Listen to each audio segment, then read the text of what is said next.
2016 സംസ്ഥാന സർക്കാർ ഈ ദുരവസ്ഥ പരിഹരിക്കുന്നതിന് എങ്ങനെ കഴിയുമെന്നത് ആലോചിച്ചത്.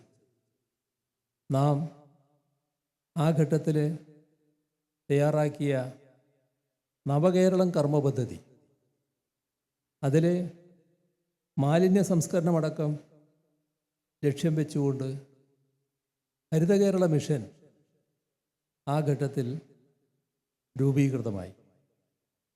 അത് നല്ല നിലയിൽ പ്രവർത്തനം ആരംഭിച്ചു.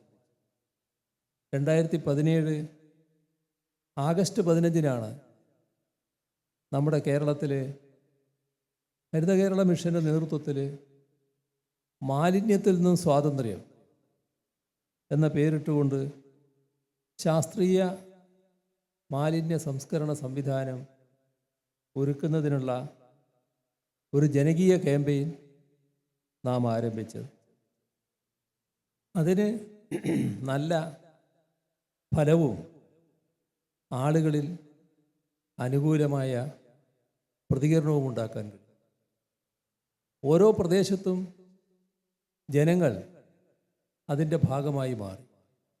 തദ്ദേശഭരണ സ്ഥാപനങ്ങളുടെ നേതൃത്വത്തിലാണ് ഓരോ പ്രദേശത്തുമുള്ള ആ പ്രവർത്തനങ്ങൾ നടന്നത്.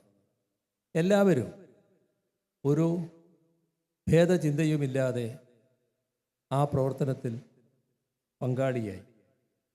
അതിൻ്റെ ഭാഗമായി നല്ല മാറ്റം നമ്മുടെ സംസ്ഥാനത്ത് ഉണ്ടാക്കാൻ കഴിയും.